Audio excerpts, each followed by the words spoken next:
नमस्कार दोस्तों, स्वागत है मेरे YouTube चैनल टीचर ज्योति 99 पे। आई होप आप सभी को ये वीडियोस पसंद आ रही होंगी। तो कल तो हमने पढ़ा था प्रकाश का परावर्तन, अपवर्तन और यूज़ ऑफ प्लेन मिरर, ये सब पढ़ा था। और आज हम पढ़ेंगे गोलीय दर्पण से परावर्तन कैसे होता है। तो देखिए, गोलीय दर्पण मतलब क्या, एक गोला, यानी कि ये रहा एक गोला।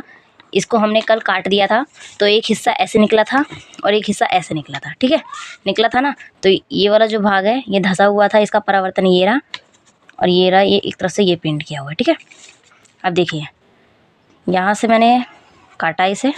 ये वाला जो पॉइंट है ये क्या है, सी है, ये क्या है, एफ है, और ये क्या है, पी है। ठीक है, और इस वाले पॉइंट का कहाँ बनेगा, इधर, यानी कि ये क्या है, इसका पी है।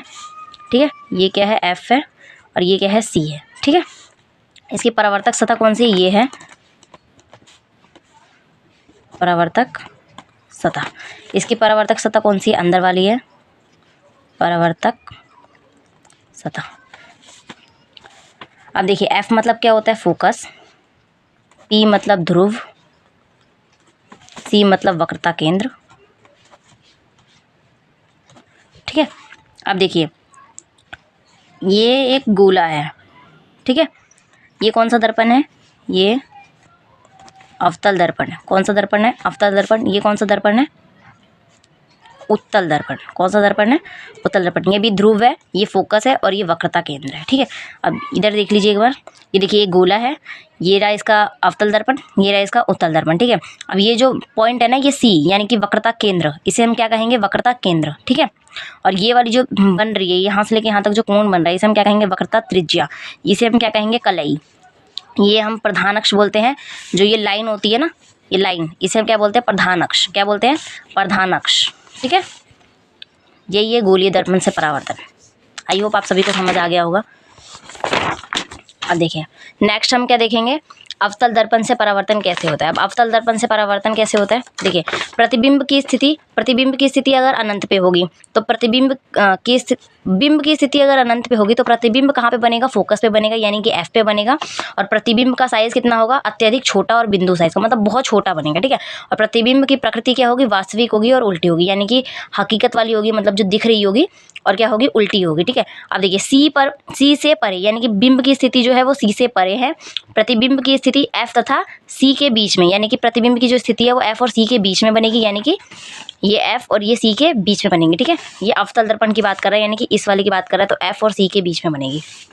ठीक है, और प्रतिबिंब का साइज क्या होगा, छोटा होगा, और वास्तविक तथा उल्टा होगा। अब देखिए, सी पर जब बनेगी, बिंब की स्थिति सी पर बनेगी, तो प्रतिबिंब भी किस पर बनेगा, सी पर बनेगा। और प्रतिबिंब का जो साइज होगा वो क्या होगा, समान साइज, यानी कि बराबर साइज का होगा। और बिंब की जो प्रकृति होगी वो क्या होगी, वास्तविक तथा उल्टी होगी। अब देखिए, सी तथा एफ के बीच में जो बिंब बनेगा वो क्या बनेगा, सी से परे बनेगा, और बिंब का जो साइज होगा वो बहुत बड़ा होगा, और बिंब की जो प्रकृति है वो वास्तविक होगी और उल्टी, यानी कि जो दिख रही होगी और वो उल्टी होगी। ठीक है, एफ पर बिंब की स्थिति होगी तो प्रतिबिंब कहाँ पर होगा, अनंत पर बनेगा जाके, यानी कि कभी खत्म ही नहीं हो सकता, वो इतना बड़ा बन जाएगा। और प्रतिबिंब का साइज क्या होगा, अत्यधिक बड़ा, यानी कि बहुत बड़ा। और प्रतिबिंब की जो प्रकृति होगी वो वास्तविक होगी और उल्टी होगी। अब देखिए, पी और एफ के बीच में जब बिंब की स्थिति होगी तो प्रतिबिंब कहाँ पे बनेगा, दर्पण के पीछे बनेगा, बहुत बड़ा बनेगा, और क्या बनेगा, आभासी तथा सीधा, यानी कि आभासी जिसकी हम कल्पना कर सकते हैं बस, और सीधा बनेगा। ठीक है, अब देखिए अवतल दर्पण का उपयोग कहाँ कहाँ किया जाता है। इसे डॉक्टर कान नाक मतलब छोटी चीज़ों को क्या करता है, एकदम जूम करके दिखा देता है, इसीलिए अवतल दर्पण का यूज़ किया जाता है, बड़ा करके दिखाना। इनका प्रयोग मोटर कारों, रेलवे इंजनों तथा सर्च लाइट के लैंपों में परावर्तक के रूप में होता है।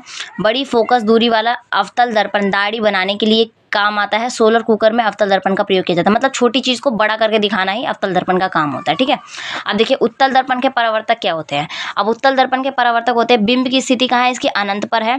प्रतिबिंब की स्थिति कहाँ है, फोकस एफ पर दर्पण के पीछे है। और बिंब का साइज क्या है, अत्यधिक छोटा, यानी कि बिंदु के साइज का बनेगा।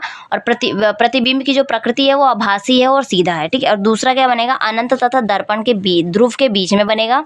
पी तथा एफ के बीच में दर्पण के पीछे बनेगा, और छोटा बनेगा और आभासी बनेगा। देखिए, पहला ये रहा जो अनंत पर बन रहा है, और दूसरा ये रहा जो आभासी बन रहा है। ठीक है, बिंब की इधर बन रहा है, और ये कौन सा दर्पण है, ये हमारा उत्तल दर्पण है। ठीक है, अब देखिए, उत्तल दर्पण के उपयोग क्या क्या है। सड़कों के खंभों पर लैंप लगाए। अब देखिए, क्या जो सड़कों पर खंबे लगे रहते हैं उसमें जो लाइट लगी रहती है, वो एक देखती है कि छोटी सी लाइट लगी रहती है और वो पूरी रोशनी को फैला देते हैं। जो उसमें जो मिरर का यूज़ हो रहा है या दर्पण का यूज़ हो रहा है, उसमें कौन सा दर्पण होता है? उसमें उत्तल दर्पण होता है, ठीक है। प्रकाश किरणों में अत्यधिक स्थानों तक फैल जाती है। देखो वाहनों में साइज में, अब गाड़ियों में हम देखेंगे जो साइड में मिरर होता है, जैसे अब वो छोटे से मिरर में पूरे एरिया को कवर कर लेता है, तो वो कौन सा दर्पण होता है? वो हमारा उत्तल दर्पण होता है, ठीक है। और सोडियम परावर्तक लैंप में भी इसका यूज़ होता है, उत्तल दर्पण का, ठीक है। अब देखिए प्रकाश का अपवर्तन क्या होता है? Reflection of light. अब देखिए जब प्रकाश एक माध्यम से चलता हुआ दूसरे किसी माध्यम में प्रवेश करता है तो दूसरे माध्यम में प्रकाश अपने मार्ग से विचलित हो जाता है। इस घटना को प्रकाश का अपवर्तन कहते हैं। पहले हम पढ़ा था परावर्तन, अब हम पढ़ेंगे क्या? अपवर्तन, यानी कि रिफ्लेक्सेशन ऑफ लाइट। जब प्रकाश एक माध्यम से चलता है और दूसरे माध्यम में, जैसे मान लीजिए ये इसका माध्यम है, प्रकाश इस माध्यम से चला और ये सीधे ना जा करके ये ऐसे मुड़ गया। इसे जाना कैसे चाहिए था? ऐसे जाना चाहिए था, लेकिन ये ऐसे इधर मुड़ गया, अपने मार्ग से क्या हो गया? विचलित हो गया, ठीक है। इसको हम क्या कहेंगे? प्रकाश का अपवर्तन कहते हैं। देखिए दूसरे माध्यम में जाने पर प्रकाश का वेग तथा दिशा बदल जाती है। वेग मतलब क्या? v, ठीक है। वेग तथा दिशा बदल जाती है, लेकिन प्रकाश की आवृत्ति बदल जाती है। वेग तथा दिशा बदल जाती है लेकिन प्रकाश की आवृत्ति बदल जाती है, लेकिन प्रकाश की आवृत्ति नहीं बदलती। सॉरी, देखिए प्रकाश की जो वेग और दिशा है वो बदल जाती है, लेकिन जो प्रकाश की आवृत्ति है वो नहीं बदलती, ठीक है। जब प्रकाश सघन माध्यम से विरल माध्यम में जाता है, अब ये वाला जो ऊपर वाला माध्यम है ये कौन सा माध्यम है? ये सघन माध्यम होता है। कौन सा माध्यम होता है? सघन माध्यम होता है। और ये वाला जो माध्यम होता है ये कौन सा माध्यम होता है? विरल माध्यम होता है। कौन सा माध्यम होता है? विरल माध्यम होता है। ये मान लीजिए 0.0 है, इसे 0 मान लेते हैं। और जो प्रकाश का गया ये, इसे हम स्मॉल m से डिनोट करेंगे, प्रकाश किरण, ठीक है। और ये इस माध्यम में गया तो इसको हम क्या कहेंगे? ये हमारा एक लाइन है, यहाँ से प्रकाश गई और ये यहाँ ना जा करके, इसे जाना यहाँ चाहिए था लेकिन ये इधर चली गई, ठीक है।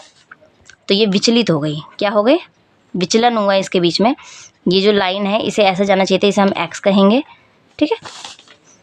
और ये हमारा जो लाइन है इसे हम क्या कहेंगे? अभिलंब। क्या कहेंगे?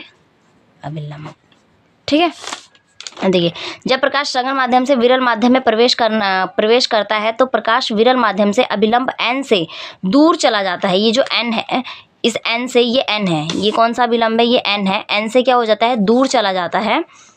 कहाँ गया? दूर चला जाता है। तथा जब प्रकाश विरल माध्यम से सघन माध्यम में प्रवेश करता है तो ये सघन माध्यम में अभिलंब n की ओर झुक जाता है। जब ये यहाँ से विरल से सघन में जाता है तो ये n की तरफ झुक जाता है, लेकिन जब सघन से विरल में जाता है तो ये n से क्या होता है? दूर चला जाता है, ठीक है। अब देखिए ये रहा हमारा सघन माध्यम, आप समझ सकते हैं। जैसे कि देखिए मैं बता देती हूँ, ये रहा हमारा अभिलंब। ये क्या है? ये अभिलंब है, इसे हम क्या कह देंगे? ये हमारा 0 है। अब ये कौन सा माध्यम है हमारा? ये है सघन माध्यम। ये कौन सा माध्यम है? ये है हमारा विरल माध्यम, ठीक है। इस माध्यम से प्रकाश की किरण आई और ये हमारा क्या है? ये n है। ये n से ऐसे चली गई, जाना इसे कैसे चाहिए था? ऐसे जाना चाहिए था, ठीक है। ये क्या हो गई? दूर चली गई। अभिलंब से क्या हो गई? दूर चली गई, यानी कि विचलित हो गई, विचलन हो गया इसमें, ठीक है। अब देखिए ये वाला जो कोण बनेगा ये क्या बनेगा? I। ये कोण बनेगा ये क्या बनेगा? R। इसे हम क्या कहते हैं? आपतन कोण, ठीक है, जिसे हम साइन R से डिनोट करते हैं, ठीक है। इसे हम क्या कहते हैं? आपतित किरण। और ये कोण कौन सा बन रहा है? आपतन कोण, जिसे हम क्या कहते हैं? साइन I, ठीक है। ये आपतित किरण है और ये कौन सी किरण है? अपवर्तित किरण। ये क्या हो गई? दूर हो गई। किससे? अभिलंब से दूर है। किससे दूर है? अभिलंब से। समझ में आया? ये क्या है हमारा? साइन आ रहा है, ये आपतित किरण है, ये सघन माध्यम है, ये विरल माध्यम है, ठीक है। तो ये दूर चली गई। इसे ही हम क्या बोलते हैं? प्रकाश का अपवर्तन। आई होप आप सभी को समझ आ रहा होगा। तो अब पढ़ते हैं प्रकाश का अपवर्तन बोलते हैं। क्या बोलते हैं इसे? प्रकाश का अपवर्तन। आई होप आप सभी को समझ आ रहा होगा। आप पढ़ेंगे प्रकाश के अपवर्तन के नियम क्या क्या होते हैं, ठीक है। प्रकाश के अपवर्तन के कितने नियम है? प्रकाश के अपवर्तन के 2 नियम है। कितने नियम है? 2 नियम है। पहला नियम क्या कहता है? आपतित किरण, अपवर्तित किरण तथा आपतन बिंदु पर खींचा गया अभिलंब तीनों एक ही समतल में होता है। आई मैं देखिए क्या बोल रहा है? आपतित किरण यानी कि ये वाली किरण, आपतित किरण जो आती है, जो इधर वाली किरण होती है, कौन सी होती है? आपतित किरण, अपवर्तित किरण तथा आपतन बिंदु पर खींचा गया अभिलंब तीनों एक ही समतल में होता है, मतलब एक ही समतल में होता है, ठीक है। अब देखिए दूसरा नियम क्या है? किन्हीं 2 माध्यमों में युगल के लिए आपतन कोण की ज्या तथा अपवर्तन कोण की ज्या के अनुपात के स्थिरांक होता है। इस स्थिरांक का मान दूसरे माध्यम का पहले माध्यम के सापेक्ष अपवर्तनांक कहते हैं। अब देखिए ये क्या बोल रहा है? इसका कहने का मतलब ये है साइन आई अपॉन में sine R is equal to क्या होता है? स्थिरांक। क्या होता है? स्थिरांक। मैं यहाँ लिख देती हूँ। इसे हम स्थिरांक को किससे डिनोट करते हैं? स्थिरांक को हम एन से डिनोट करते हैं। किससे डिनोट करते हैं? एन से। ये आधा 100 है, ठीक है। साइन आई अपॉन में sine R is equal to स्थिरांक। स्थिरांक को किससे डिनोट करते हैं? स्मॉल एन से डिनोट करते हैं। तो देखिए n12 ये होता क्या है? n12 is equal to sine I upon में साइन आर। इसे स्नेल का नियम भी कहते हैं। ये जो ये है ना, इसे हम क्या कहेंगे? स्नेल का नियम भी कहते हैं, ठीक है। अब देखिए ये माध्यम है, माध्यम 1 यानी कि वायु, माध्यम 2 यानी कि कांच। जब प्रकाश की किरण इधर से आई और इसे जाना इधर चाहिए था, तो लेकिन वो उधर चली गई। ये जो कोण बन रहा है, ये कौन सा कोण है? आर है। ये कौन सा कोण है? आई है। इसे हम एन कहेंगे। ये भी हमारा एन है। ये ए है और ये बी है। प्रकाश की किरण वायु से कांच में आई, ठीक है। तो देखिए n12 इज इक्वल टू माध्यम 2 में प्रकाश की चाल v2 रहेगी, माध्यम 1 में प्रकाश की चाल 1 रहेगी। यानी कि जब प्रकाश वायु में थी तब उसकी चाल क्या रहेगी? वायु में थी तो उसकी चाल रहेगी v2 अपॉन में जब कांच में आई तो उसकी चाल क्या रहेगी? v1, ठीक है। अब देखिए दूसरा क्या है? जब n21 रहेगा तो माध्यम 1 में प्रकाश की चाल जो रहेगी v1 रहेगी। यानी कि जो माध्यम 1 है इसमें प्रकाश की चाल क्या रहेगी? v1 रहेगी। और माध्यम 2 में प्रकाश की चाल क्या रहेगी? v2 रहेगी, ठीक है। यानी कि कांच में जो रहेगी वो v2 रहेगी और कांच जो वायु में रहेगी वो क्या रहेगी? v1 रहेगी, ठीक है। अब देखिए निरपेक्ष अपवर्तनांक यानी कि nm। वायु में प्रकाश की चाल c, माध्यम में प्रकाश की चाल v। वायु में जो प्रकाश की चाल वो क्या है? c है और माध्यम में जब प्रकाश की चाल है वो क्या है? v है, ठीक है। कब रहेगा? जब n स्मॉल n और m रहेगा, यानी कि निरपेक्ष अपवर्तनांक रहेगा। देखिए आज के लिए इतना ही। आई होप आप सभी को समझ आया होगा। तो कल हम इसी के आगे कंटिन्यू करेंगे। धन्यवाद। Thanks for watching. अगर वीडियो पसंद आई हो तो please like, share and subscribe ज़रूर कीजिएगा। Thanks for watching. Thank you.